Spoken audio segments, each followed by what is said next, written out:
दोस्तों आज के इस वीडियो में मैं एनईपी यानी कि न्यू एजुकेशन पॉलिसी के अकॉर्डिंग आपके BSc first year second semester के केमिस्ट्री से जुड़े हुए यूनिट 6 जिसका टाइटल है इंट्रोडक्शन टू पॉलीमर। तो इस यूनिट को मैं स्टार्ट करने वाला हूं और हमारे आज के इस वीडियो का टॉपिक है monomers, oligomers, polymers and there characteristic.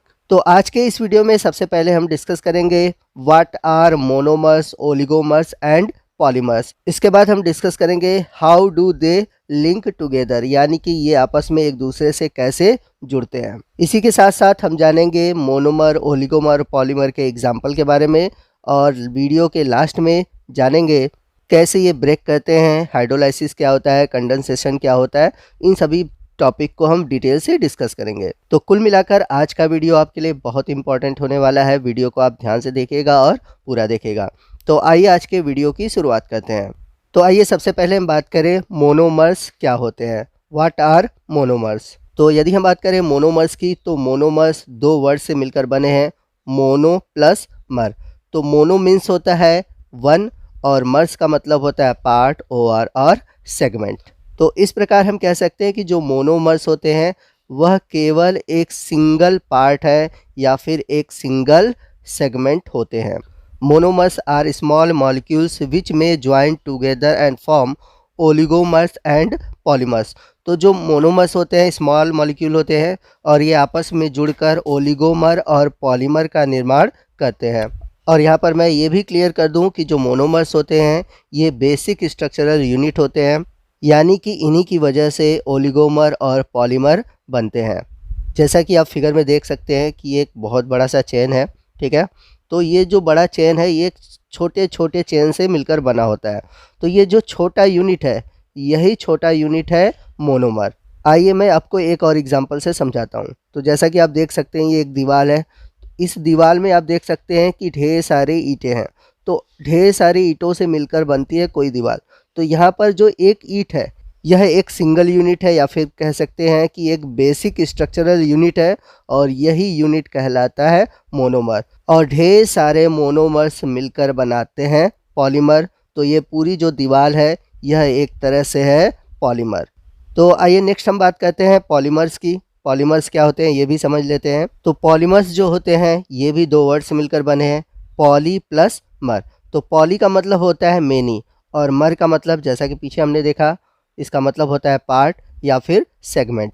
तो जो पॉलीमर्स होते हैं वो ढेर सारे सेगमेंट या फिर पार्ट से मिलकर बने होते हैं।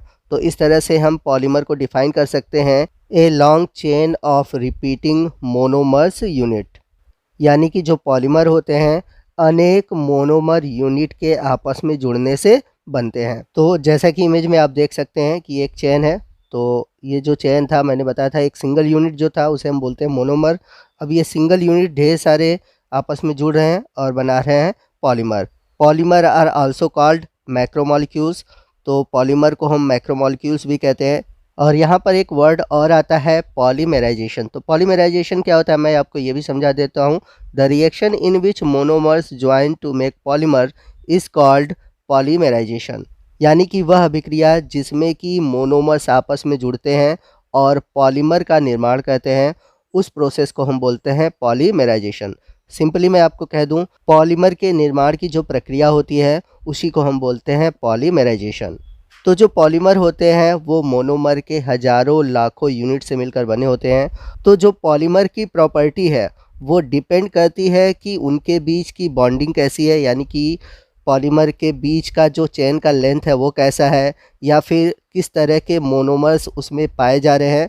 इन दोनों पर ही डिपेंड करता है पॉलीमर की प्रॉपर्टी। आई होप आपको समझ में आ गया होगा कि मोनोमर्स और पॉलीमर्स होते क्या हैं। मोनोमर्स जो होते हैं वो एक प्रकार के स्मॉलर मॉलिक्यूल हैं, जबकि पॉलीमर जो है लार्ज मॉलिक्यूल है जिसका फॉर्मेशन मोनोमर्स के मिलने से होता है। आइए नेक्स्ट हम बात करते हैं मोनोमर और पॉलीमर के एग्जाम्पल की। तो आपको डेली लाइफ में या आपके आसपास बहुत सारे ऐसे एग्जाम्पल मिलेंगे जिसमें आपको मोनोमर और पॉलीमर देखने को मिलेंगे, जैसे कि कार्बोहाइड्रेट्स, डीएनए, प्रोटीन। तो जैसे अगर हम बात करें कार्बोहाइड्रेट्स की, तो यदि आप कार्बोहाइड्रेट्स पढ़ेंगे तो वहाँ पर जो मोनोमर्स हैं वो है मोनोसैकेराइड। और ये मोनोसेक्राइड्स आपस में फॉर्मेशन करते हैं पॉलीसेक्राइड का। तो एक तरह से जो पॉलीसेक्राइड है यह एक पॉलीमर है। तो यदि हम बात करें मोनोसेक्राइड के एग्जाम्पल की, तो ग्लूकोज एक मोनोसेक्राइड है और अनेक ग्लूकोज के मॉलिक्यूल आपस में फॉर्मेशन करते हैं पॉलीसेक्राइड का, जैसे कि फॉर एग्जांपल अगर हम बात करें स्टार्च, ग्लाइकोजन।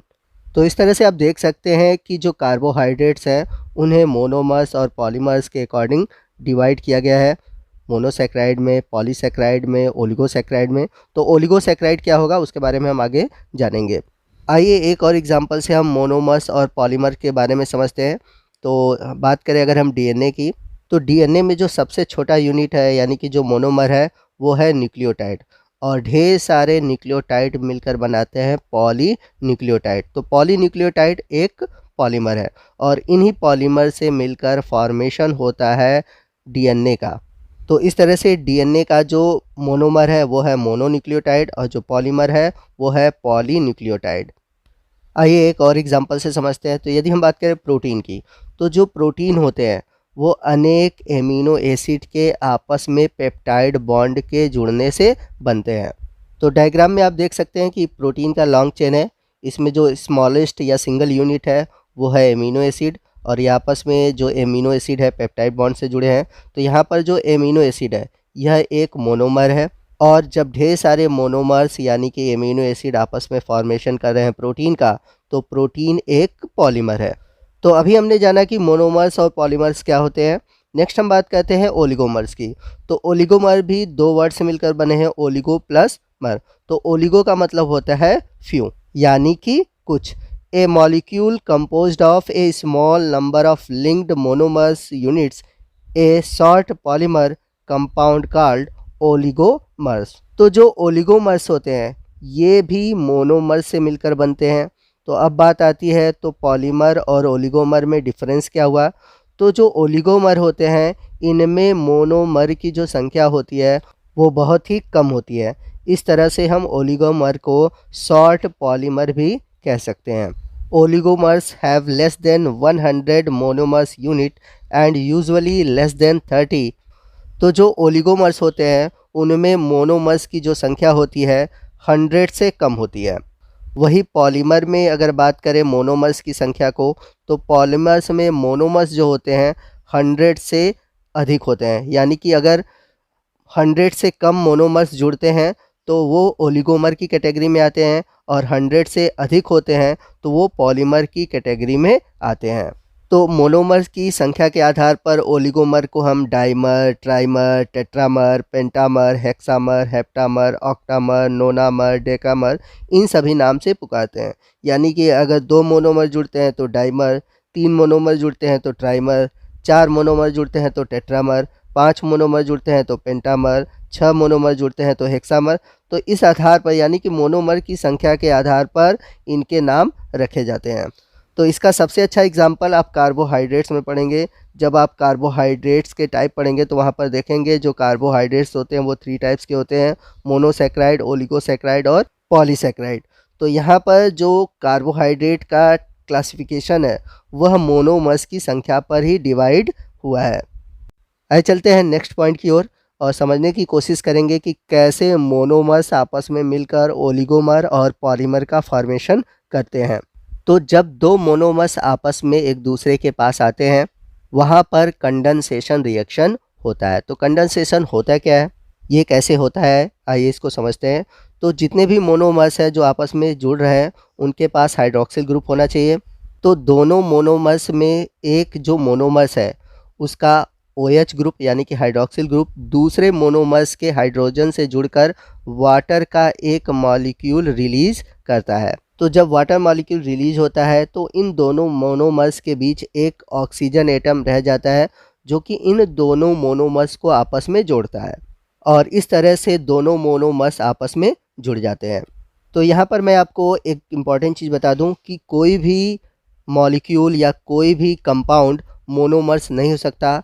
जैसा कि यहाँ पर आप देख सकते हैं लिखा हुआ है, all the simple molecule can not behave as a monomers but only those with 2 or more bonding site can act as a monomers। यानी कि कोई भी मॉलिक्यूल मोनोमर्स तभी हो सकता है जब उसके पास दो या दो से अधिक बाइंडिंग साइट हो, यानी कि जुड़ने के लिए जगह हो। जैसे अगर हम बात करें अमोनिया की, वाटर की, एथेनॉल की, ये मोनोमर्स नहीं हो सकते, जबकि alkenes, vinyl chloride, adipic acid, glycerol, ये सभी मोनोमर्स हो सकते हैं। तो मोनोमर्स इसलिए हो सकते हैं क्योंकि इनके पास दो या दो से अधिक बाइंडिंग साइट होते हैं, जिससे कि ये आपस में एक दूसरे से जुड़ सकें। आई होप आपको बातें समझ में आ गई होंगी कि मोनोमर्स क्या होते हैं, ओलिगोमर्स क्या होते हैं, पॉलीमर्स क्या होते हैं, इनके आपस में जुड़ने का रीज़न क्या है, ये आपस में एक दूसरे से कैसे जुड़ते हैं।